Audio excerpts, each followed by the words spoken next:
할렐루야. 산에대 찬양 감사합니다. 사순절 네 번째 주일입니다. 오늘도 하나님의 예배하는 예배의 자리를 지켜주셔서 감사합니다. 하나님의 은혜와 자비의 평강이 늘 우리 성도님들과 함께 하시기를 주님의 이름으로 축복합니다. 아멘. 오늘은 서로에게 이렇게 한번 축복하겠습니다.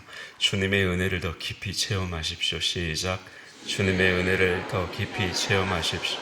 아멘입니다.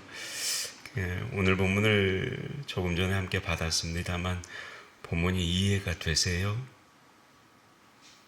예. 아니요. 오늘 본문은 참 어려운 본문입니다. 그래서 이 어려운 본문을 여러분에게 좀 설명을 하려고 이 말씀을 준비했습니다. 그러니까 오늘 말씀은 조금 더 집중하고 들어야 할 필요가 있다는 거죠. 어려운 말씀이지만 이 말씀 안에는 우리가 주님의 은혜입니다 라고 이 한마디로 고백하는 그 고백의 내용, 의미가 다 들어 있습니다. 그래서 오늘은 말씀을 나눌 때 좀 더 집중해서 이 말씀을 좀 보셨으면 좋겠습니다. 자, 여러분, 예수님께서 세상에 오셨을 때 예수님의 은혜를 가장 많이 받은 사람은 어떤 사람일까요? 의인일까요? 죄인일까요? 예, 맞습니다. 그러니까 예수님께서 가르쳐 주신 탕자의 비유를 보면 알죠. 탕자의 비유에서 아버지의 은혜를 더 많이 받은 아들이 누굽니까? 착하게 산 첫째 아들이에요? 아니면 악하게 산 둘째 아들입니까? 둘째 아들이죠. 이렇게 예수님의 은혜를 더 많이 받은 사람은 바로 죄인이라는 겁니다. 오늘 본문이 가르쳐 주는 말씀이 바로 이런 뜻입니다. 오늘 본문 5장 20절 하반절을 보면 그러나 죄가 더한 곳에 뭐가 더 넘쳐요? 은혜가 더욱 넘친다. 이렇게 기록을 합니다. 죄가 많아지는 곳에 은혜가 더욱 넘친다는 겁니다.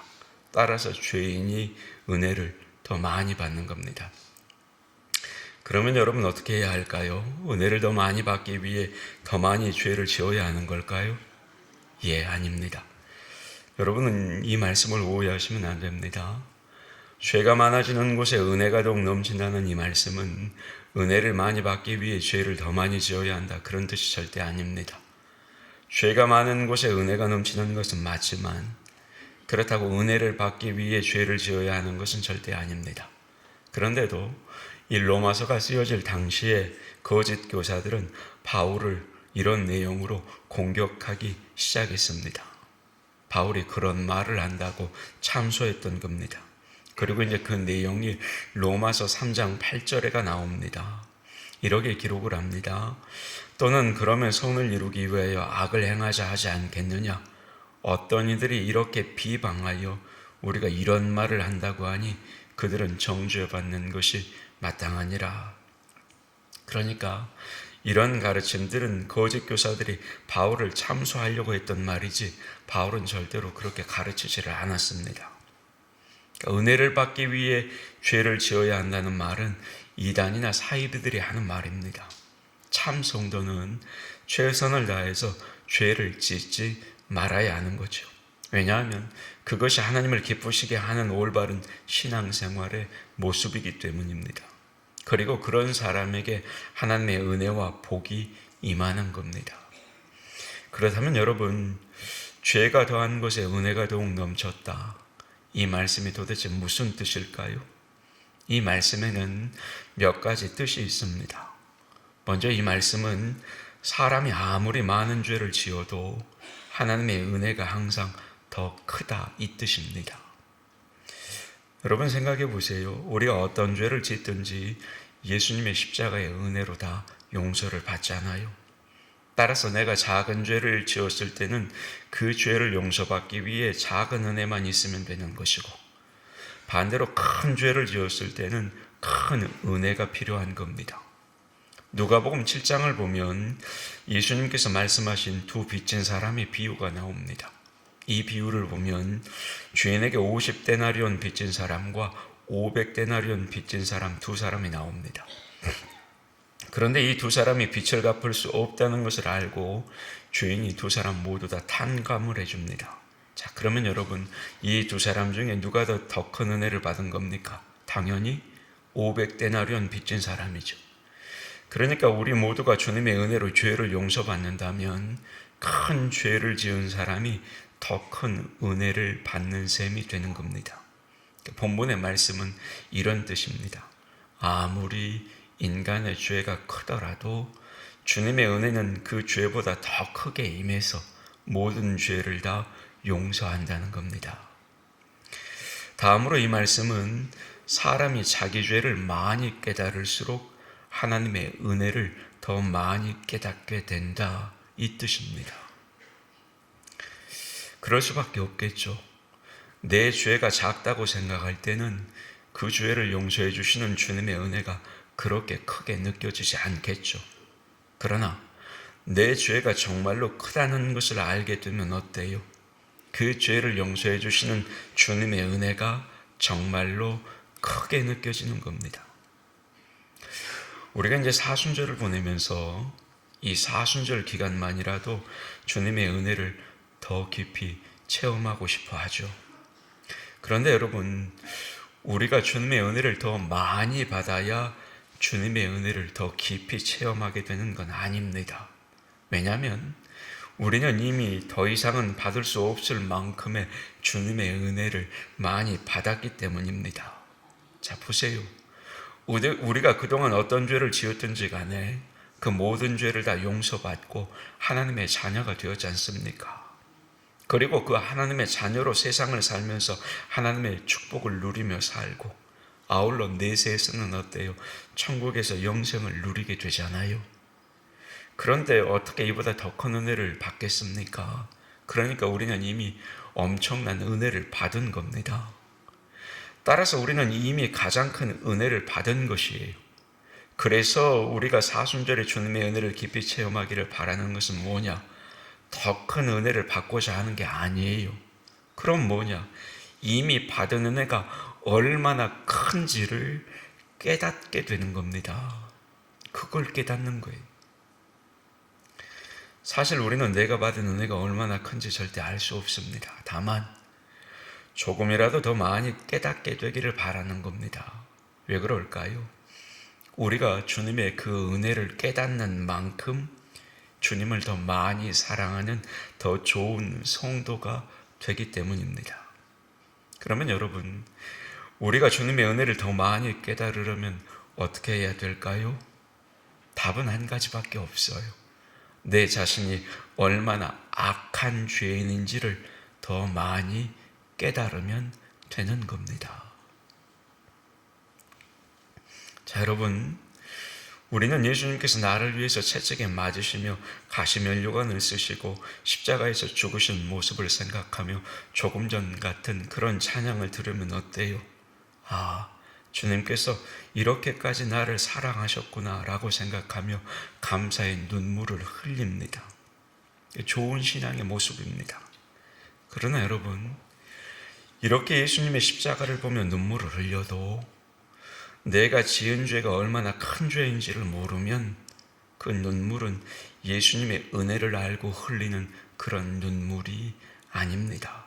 그런 눈물은 여러분, 그냥 십자가의 고통에 감성적으로 반응하는 눈물이지, 나를 구원해 주신 주님의 은혜에 대한 감격의 눈물이 아닌 겁니다. 그래서 그렇게 눈물을 흘리다가도 어때요? 세상에 나가면 다시 내 마음대로 사는 거예요. 그래서 여러분, 우리는 나 자신이 얼마나 큰 죄인인지를 알아야 예수님의 은혜가 얼마나 큰지를 알 수 있는 겁니다. 나의 죄를 알고 예수님의 십자가의 고통을 바라봐야 그 예수님의 은혜가 진짜 내 마음에 깊이 새겨지는 거라고요. 그것이 바로 주님의 은혜를 깊이 체험하는 것이고, 그런 체험을 통해 우리는 정말로 주님을 사랑하며 주님을 위해 살아가는 참된 성도가 되는 겁니다. 그러면 여러분, 우리는 어떤 죄인입니까? 그리고 주님은 이런 죄인된 우리를 어떻게 구원하셨을까요?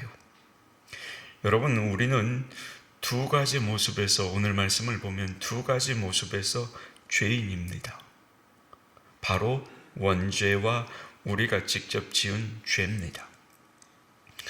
오늘 보면 12절을 보세요. 화면을 보고 12절 같이 봤습니다. 시작. 그러므로 한 사람으로 말미암아 죄가 세상에 들어오고 죄로 말미암아 사망이 들어왔나니 이와 같이 모든 사람이 죄를 지었으므로 사망이 모든 사람에게 이르렀느니라. 아멘. 자, 한 사람으로 말미암아 죄가 세상에 들어왔다고 말씀합니다. 맞습니다. 여러분, 처음 하나님께서 세상을 창조하셨을 때는 세상에는 죄가 없었습니다. 죄가 없으니 당연히 죽음도 없었습니다. 그런데 첫사람 아담과 하와가 죄를 지어 세상에 죄가 들어왔습니다. 본문은 아담과 하와를 대표해서 그냥 아담이라고만 표현하죠. 죄가 들어오자 이 죄 때문에 뭐가 들어왔어요? 죽음이 들어왔습니다. 그래서 결국 모든 사람이 죽게 되었습니다. 그러니까 죽음은 죄 때문에 오는 것이기에 모든 사람이 죽는다는 것은 모든 사람이 죄의 지배를 받아 죄인이 되었다는 뜻입니다. 이것을 오늘 본문 21절 상반절은 이렇게 기록을 하는 거예요. 이는 죄가 사망 안에서 왕노릇했다. 뭐가 왕노릇했다고요? 죄가요. 뭐 안에서? 사망 안에서. 그런데 여러분, 아담부터 모세까지의 사람들은 율법을 받기 전 사람들 아닙니까? 그러니까 이들은 율법이 없었기 때문에 율법을 어기는 죄를 지지는 않았습니다. 그렇다고 아담처럼 선악과를 먹은 것도 아니죠. 그런데 어때요? 그들도 다 죽었습니다. 그러면 여러분, 이들은 무슨 죄로 죽은 걸까요? 이들 역시 이미 죄의 지배를 받고 있는 죄인이었기 때문에 죽은 겁니다. 아담이 죄를 지었기 때문에 아담의 후손은 자기가 죄를 짓지 않아도 이미 모두가 다 죄인이 된 겁니다. 이걸 뭐라고 불러요? 원죄라고 불러요. 따라서 여러분, 우리는 원죄로 이미 다 죄인이 된 사람들입니다. 그렇다면 여러분, 우리에게는 이 원죄만 있을까요? 아니죠. 본문 12절 하반절을 보세요. 뭐라 그럽니까? 이와 같이 모든 사람이 죄를 지었으므로 사망이 모든 사람에게 이르렀느니라. 무슨 말이에요? 모든 사람이 죄를 지었기 때문에 죽는다는 겁니다. 그러니까 여러분, 우리에게는 원죄만 있는 게 아니라는 거죠. 나는 죄가 없는데 원죄 때문에 죽는 게 아니라는 거예요. 원죄 때문이기도 하지만 내가 직접 죄를 지었기 때문에 죽게 되는 겁니다. 뇌죄 때문에 죽는 거예요. 대체적으로 이제 우리가 죄와 죽음을 말할 때 사람은 원죄 때문에 누구나 다 죄인이고 그래서 다 죽는다는 말을 쉽게 합니다. 틀린 말은 아니에요. 하지만 이 말을 잘못 오해하면 나는 죄가 없는데 아담 때문에 죽는 것처럼 오해할 수도 있습니다. 그러나 그렇지 않아요. 우리는 원죄 때문에 죽는 게 아니라 다름 아닌 내 죄 때문에 죽는 겁니다. 그래서 조금 전에 함께 본 본문 12절도 뭐라고 그래요? 모든 사람이 죄를 지었기 때문에 죽는다. 이렇게 말하는 겁니다. 사실 우리가 원죄의 얘기를 하면 대개의 경우에 사람들이 듣기 싫어해요. 왜요? 아담과 하와가 죄를 지었는데 내가 왜 죄인이냐 이겁니다. 도대체 아담과 하와의 죄가 나와 무슨 상관이 있느냐 이 말이. 사실 말씀도 이렇게 설명은 하지만 증명은 어렵습니다. 뿐만 아니라 에스겔서 18장 20절 상반절 말씀을 보면 하나님께서도 아버지 죄 때문에 아들이 벌을 받으면 안 된다 이렇게도 말씀하셨거든요. 에스겔 18장 20절 한번 보실래요? 이렇게 기록합니다. 범죄하는 그 영혼은 죽을지라 아들은 아버지의 죄악을 담당하지 아니할 것이요 아버지는 아들의 죄악을 담당하지 아니하리니 이렇게 기록해요. 따라서 여러분, 우리가 죄인이라는 것을 말할 때는 이 원죄의 문제를 가지고는 논쟁할 필요가 없는 겁니다. 내가 죄를 지었는지만 확인하면 되는 거예요. 그러니까 아담과 하와는 잠깐 잊어버리고 나를 돌아보면 되는 겁니다. 여러분, 나는 의인이에요? 죄인이에요? 죄인입니다. 너무나 악한 생각을 많이 하고 죄를 많이 짓는 죄인이지요. 따라서 나는 나의 죄 때문에 죽게 된 겁니다. 다만 도대체 내가 왜 이렇게 계속해서 죄를 짓는지, 내가 죄를 짓고 싶지 않아도 내가 왜 이렇게 악한지 그 이유를 알고 싶은데 하나님은 그 이유가 다름 아니라 바로 원죄 때문이라고 그저 우리에게 가르쳐 주시는 겁니다. 자, 이렇게 아담이 죄를 지어 죄가 세상에 들어왔습니다. 그래서 이제 우리는 죄의 지배를 받게 되었습니다. 그래서 어때요? 계속 죄를 짓습니다. 그리고 이것이 바로 죄가 왕노릇하는 모습입니다. 정말 비참한 거죠. 그러면 우리가 어떻게 하면 이 왕노릇하고 있는 죄에서 벗어날 수가 있을까요? 늘 강조합니다만 여러분, 우리의 힘과 우리의 능으로는 이 죄에서 우리는 절대 못 벗어나요. 벗어날 수 있는 길은 오직 하나, 하나님의 아들 예수 그리스도만이 우리를 죄에서 벗어나게 해주실 수가 있는 겁니다. 오늘 말씀에 그걸 우리에게 이야기하는 거예요. 그런데 예수님께서 우리를 어떻게 구원해 주십니까? 아담과는 정반대의 모습으로 우리를 죄에서 구원하시는 겁니다. 예수님은 완전한 순종으로 죄가 전혀 없는 완전한 의를 이루십니다. 그리고 죽음에서 부활하십니다. 그러니까 이렇게 예수님은 죄를 이기시고 죽음을 이기심으로 완전한 의와 생명을 이루신 거죠. 그런데 아담 안에서 우리가 죄인 된 것처럼 우리가 죄와 죽음을 이기시고 완전한 의와 생명을 이루신 이 예수님을 믿으면 이 예수님의 의를 받아서 우리가 의롭게 되어 우리도 생명을 얻게 되는 겁니다. 오늘 보면 로마서 5장 19절이 이렇게 증거하는 겁니다. 그래서 함께 봅니다. 시작. 한 사람이 순종하지 아니함으로 많은 사람이 죄인 된 것 같이 한 사람이 순종하심으로 많은 사람이 의인이 되리라. 아멘. 그러니까 여러분, 아담의 죄가 전가된 것은 모든 사람이 아담의 후손이기 때문이죠. 그렇다면 예수님의 의는 우리에게 어떻게 전가가 될까요? 모든 사람이 예수님의 후손은 아니잖아요. 하지만 예수님을 구주로 믿으면 예수님의 백성이 되는 겁니다. 이렇게 예수님을 믿는 사람에게만 예수님의 의가 전가되는 겁니다. 그래서 예수님을 믿는 사람만 어때요? 구원을 받게 되는 것입니다. 따라서 우리는 예수님의 의를 받기 전에는 여러분 죄에서 벗어날 수가 없는 겁니다. 그리고 사실 우리의 죄는 얼마나 큰 죄를 지었느냐의 문제가 아니에요. 앞서 말씀드렸지만 죄가 크건 작건 문제는 죄가 크냐 작냐의 문제가 아니라 그 죄에서 우리가 벗어날 수 있느냐 이 문제입니다.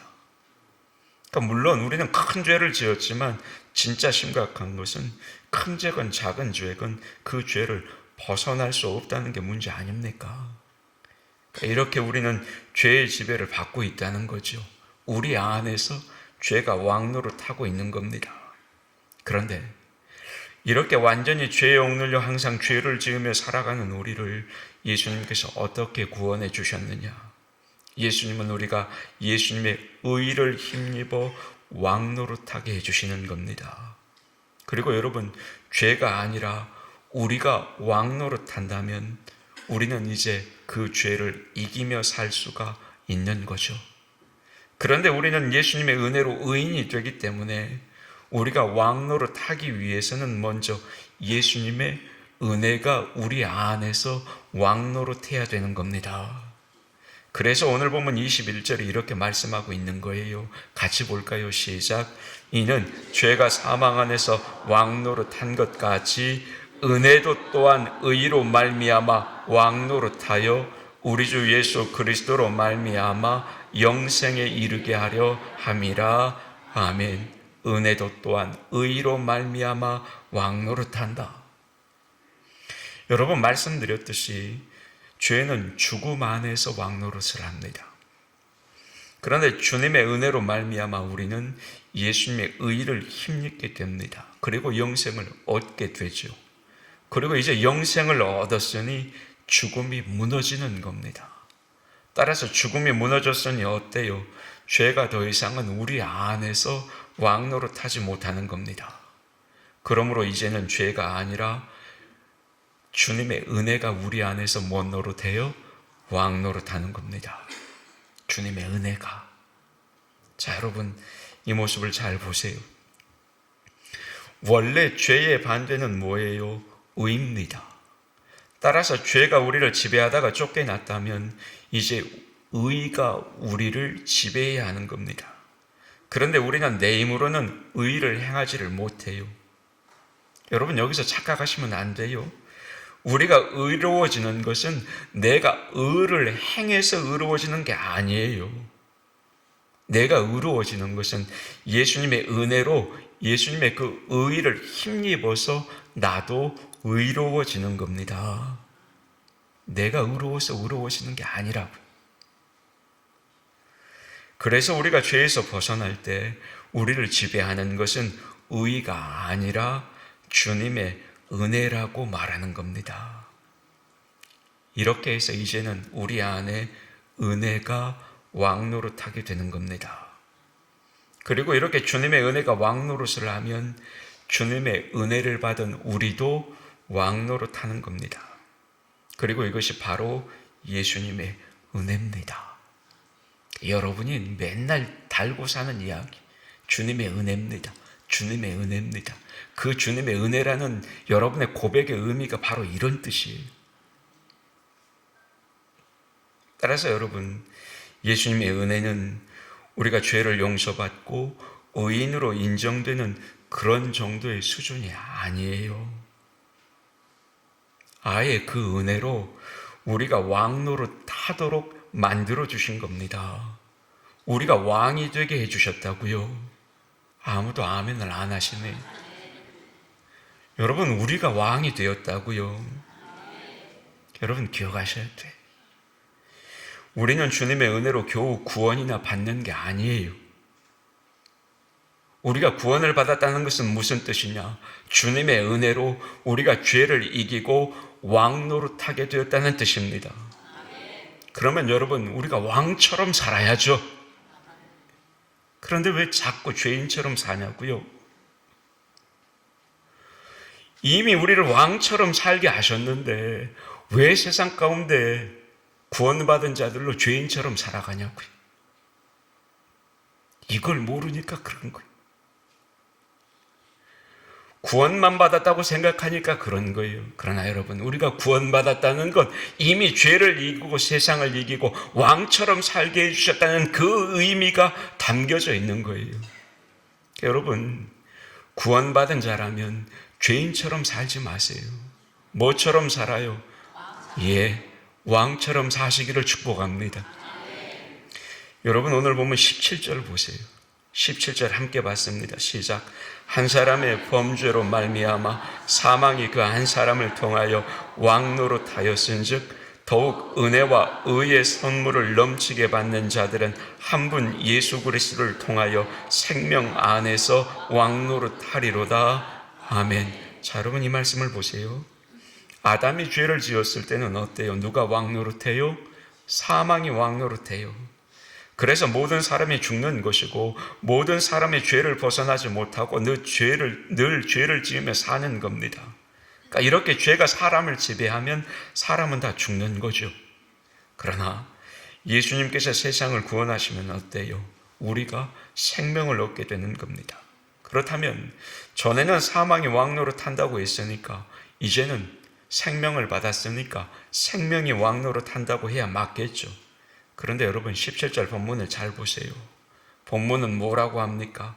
생명이 왕노릇하는 게 아니라 다시 말하면 예수님의 은혜와 의의 선물을 넘치게 받는 자들, 다름 아닌 그리스도인 된 우리가 생명 안에서 왕노릇한다, 이렇게 말씀하고 있다는 거예요.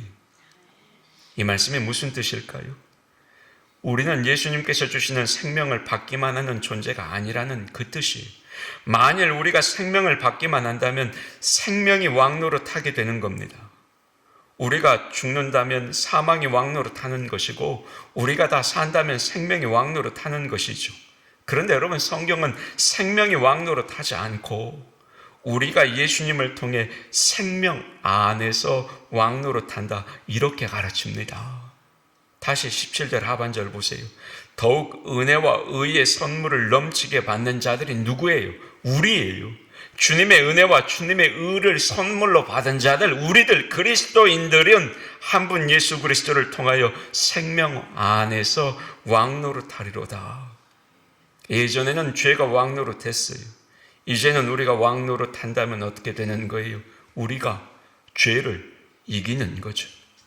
그리고 죄를 이기기 때문에 우리가 세상을 살리는 겁니다. 그러니까 죄가 왕노릇하면 우리는 죄에 억눌려 죄를 짓고 죽습니다.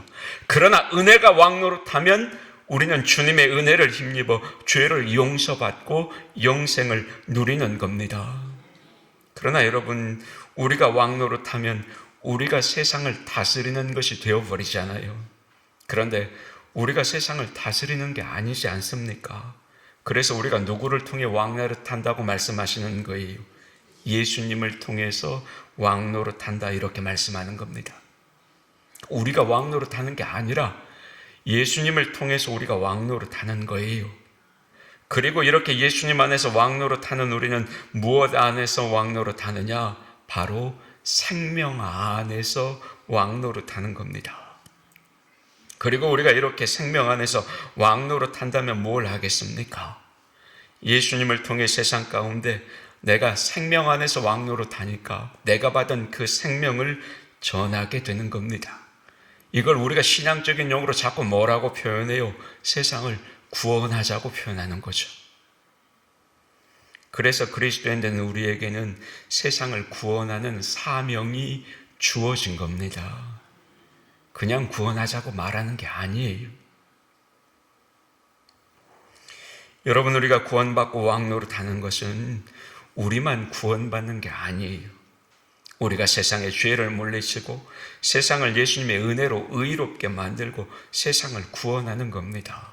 세상에 생명을 전해주고 세상을 변화시키는 일, 여러분 그 일을 우리가 하게 되는 거예요. 소위 예수님의 말씀처럼 세상의 소금과 빛이 되는 겁니다. 이게 바로 우리가 예수님을 통해 생명 안에서 왕노릇하게 된다는 이 말씀의 뜻이에요. 아울러 여러분, 오늘 본문을 보면 이렇게 인간이 예수님의 은혜로 구원받는다는 것을 확실하게 알려주기 위해서 율법의 역할을 다시 보여주지요. 그러면 여러분, 율법의 역할을 뭐라고 알려줍니까? 율법이 들어온 것은 범죄를 더하게 하기 위해서다, 이렇게 이야기합니다. 20절 상반절 보세요. 같이 볼까요? 시작. 율법이 들어온 것은 범죄를 더하게 하려 함이라. 자, 본문이 말하는 것처럼 율법이 죄를 더하게 하는 데는 두 가지 모습이 있습니다. 하나는 죄를 확실히 드러나게 해주는 거예요. 그렇겠죠. 무엇이 죄인지 정해놓은 것이 율법이니 율법을 통해 죄가 드러나는 겁니다. 따라서 여러분, 율법은 죄를 드러낼 뿐 우리를 구원해 줄 수는 없는 거예요. 우리를 구원하는 것은 여러분 오직 예수님의 은혜뿐입니다. 다른 하나는 율법이 사람의 욕심을 자극해서 죄를 더 짓게 만드는 겁니다. 이게 무슨 말이냐? 사람은 하지 말라고 하면 어때요? 더 하고 싶어 해요. 하지 말라고 하면 꼭 그걸 해야 직성이 풀리는 그런 존재가 우리 인간입니다. 그러니까 죄를 짓지 않도록 무엇을 하지 말라고 정해놓은 게 율법이죠. 따라서 금한 걸 안 하면 좋은데 율법이 하지 말라고 정해놓으니까 그걸 더 해보고 싶은 겁니다. 그래서 율법을 어기고 죄를 짓는 거예요. 그러니까 율법이 사람의 욕심을 자극해서 죄를 더 짓게 만드는 겁니다. 이것을 로마서 7장 8절은 이렇게 기록을 합니다. 그러나 죄가 기회를 타서 계명으로 말미암아 내 속에서 온갖 탐심을 이루었다. 따라서 여러분, 이렇게 사람의 욕심을 자극해서 죄를 더 짓게 만드는 이 율법은 절대로 우리를 구원하지 못하는 겁니다. 그래서 율법을 지켜 구원받으려고 하면 어때요? 훨씬 더 심각한 멸망에 이르게 될 뿐입니다. 그래서 여러분, 우리는 율법이 아니라 오직 예수님의 은혜로만 구원을 받는 겁니다. 그런데 이런 율법 때문에 죄가 더 많아져도 예수님의 은혜는 어때요? 아까 말씀드렸잖아. 예수님의 은혜는 인간의 죄보다 항상 더 크기 때문에 언제든지 모든 죄를 다 덮어버리는 겁니다. 오직 예수님의 은혜로만 구원을 받는 겁니다. 여러분, 오늘 말씀이 있듯이 이제 말씀을 맺겠습니다. 말씀을 준비하면서 제가 그런 생각을 했어요. 우리 성도님들 이런 말씀에 익숙하지 않겠다. 그래서 어쩌면 어렵게 들리겠다. 그럼에도 불구하고 언젠가는 여러분과 한번 나누고 싶었던 말씀입니다. 왜냐? 우리가 주님의 은혜로 구원받았습니다 라고 말을 할 때 이 고백 안에 담긴 의미가 도대체 무엇인지를 알고 고백해야 이 고백이 참된 고백이 되는데, 이렇게 고백은 하더라도 이 고백이 담긴 진짜 의미를 모르고 고백하는 성도들이 많이 있거든요. 그저 들어서, 그저 그렇게 알아서, 그렇게 교육받아서, 그저 습관적으로. 그런데 여러분 생각해 보세요. 우리 삶에서 가장 중요한 고백인데 그 의미조차 제대로 모르고 고백하는 그건 아니잖아요. 그래서 오늘 나눈 말씀이 어려운 교리적인 내용처럼 들리셨을지 모르지만 사실은 그렇지 않습니다. 우리의 진심을 담은 진정성 있는 고백인데 그 의미를 하나하나 꺼내 설명을 했으니 어렵게 들렸을 뿐입니다. 여러분, 우리는 오직 예수님의 은혜로 모든 죄를 용서받고 이제는 죄의 세력을 물리치고 우리가 왕 노릇하며 사는 겁니다. 우리가 예수님의 의를 힘입어 세상을 다스리며 하나님의 뜻을 이루어 나가는 겁니다. 뿐만 아닙니다. 세상을 죄에서 구원해야 합니다. 이것이 바로 구원받은 우리 성도들의 사명이, 구원받은 걸로 족하면 안 된다 이 말이, 세상을 구원하는 사람이 돼야 된다 이 말입니다. 아담이 죄를 지으면서 우리는 도저히 벗어날 수 없는, 죄를 벗어날 수 없는 죄인이 되어버렸어요. 죄와 죽음의 지배를 받는 비참한 인간이 된 거죠. 그럼에도 이것은 우리 힘으로는 절대로 벗어날 수 없는 멸망의 터지였습니다.